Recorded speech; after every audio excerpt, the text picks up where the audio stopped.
How do Marvel films impact our society? Over the years, Marvel has been depicting society by taking what is happening in real life and placing it into their films in an interesting and entertaining way that also makes you think.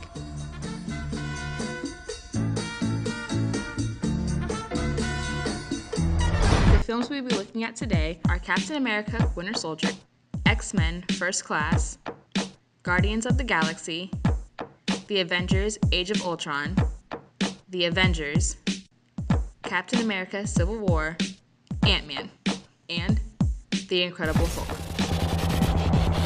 Marvel keeps bringing up the subject of trust throughout the films.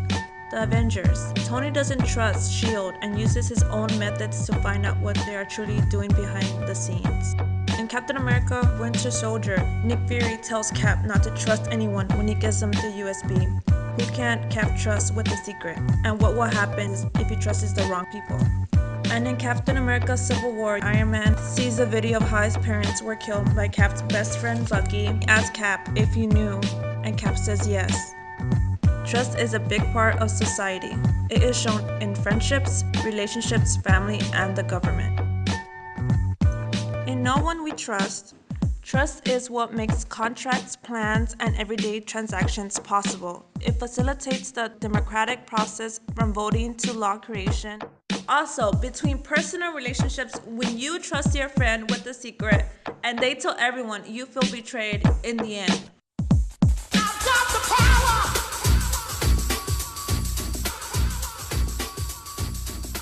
When we think of the subject power, what comes to mind? In The Avengers, Loki forces the crowd to kneel before him out of fear. In Spider-Man, Peter Parker has the choice to adhere to his uncle's words, with great power comes great responsibility. He's put in a position of power as he has to decide whether or not to use his abilities for good or for self-gain. In Iron Man, Tony Stark can be viewed as a person of power. He's a man of status and influence with unlimited wealth to finance whatever he desires. Tony goes beyond the government's authority. He flies into a hostile war zone, defying the rules of engagement, destroys an F-22 Raptor, shares a laugh about it with Colonel Rhodes, and ultimately receives no consequences for his actions. This creates a domino effect as Colonel Rhodes is forced to lie to the public. Some of us may have actively imagined being in Tony Stark's shoes. What if I had unlimited wealth? What would I do with his status and influence? Genius, billionaire, playboy, philanthropist.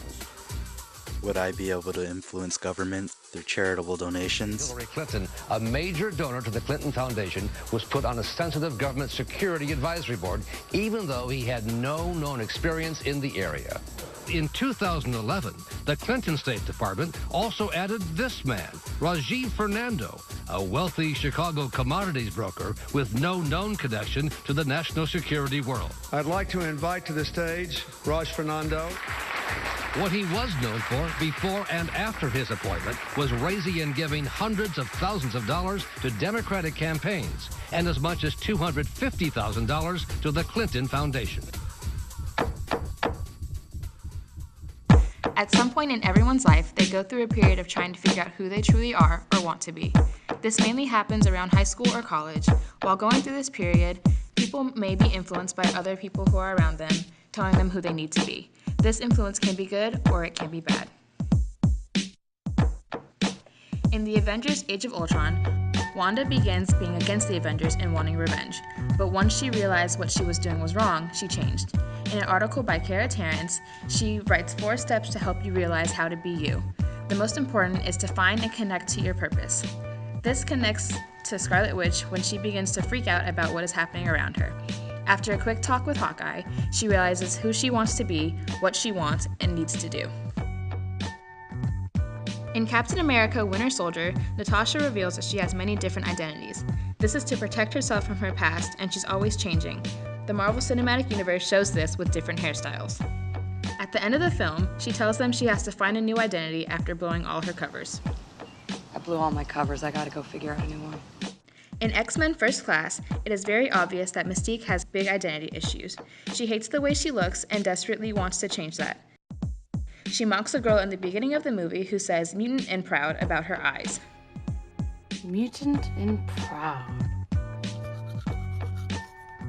mutant and proud. Throughout the film, she struggles to accept her true form. In the end, she has learned to be proud of herself, and then she claims the mutant and proud. She achieves the acceptance of her identity with the help of her fellow X-Men, especially Magneto. Mystique was used as a symbol for clearly being different than the normal look, with her blue skin and orange hair. The Marvel Cinematic Universe reflects what's taken place in our society from the past and the present. Our personal lives also have a relatable connection with the Marvel films.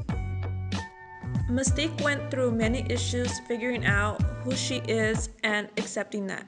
The journey of finding and loving yourself is a long one. There is always struggles with trust within the Avengers, with each other and S.H.I.E.L.D., relating to this trust in government. Whether it's finding your identity in life, or choosing to trust your friends or people who are in a position of power, people will always need a hero to teach and inspire them to be more than themselves. 30 years in the force, the course of history changed. People hot cause they be sick of the pain. Another innocent shot, another officer slain. The people in charge just talk and they ain't doing a thing. In this market they always targeted something to blame. Why? Cause the cash is the king. Cha-ching. You really think a couple of pickets, spitting a couple lyrics, or rattling appearance will stop the currency trade? Okay, let me tell you a little something that I learned about the nation that we living in. Everything surrounds around dividends. From the ground down to the farms, the urban cities of the presidents. It's all connected with cream. You got credit by the American dream, but stay in your place, buddy, cause freedom ain't free. We preach love while saying this peace, while taking this peace. Meanwhile, we're gripping AR-15s, you know what I mean? School's not even as safe as it seems. We're fed violence all day, so we hate us in dreams. Changing trains from A to the E to the G. During the short walkway to the station, what do I see? Matt Damon with a big ass gun, Kim K with her big ass butt, The Rock sitting in a big ass tub. It's gun, sex, materialism. I don't think it's a problem cause I'm old for me, so what is it? But I just think about the children on the way to the school, rocking Supreme, paddles, dabbing, whatever that's cool. So y'all don't know cause I'm just out of it. I'm just thinking about what they surrounded with. I mean, this was always around, but the difference now is we allowing it, proud of it, glorifying it. An evil sells, so we be buying it. Same people saying a generation is aimless, applying it. So what the fuck is a system? Why am I in it? The next president, probably Puppets.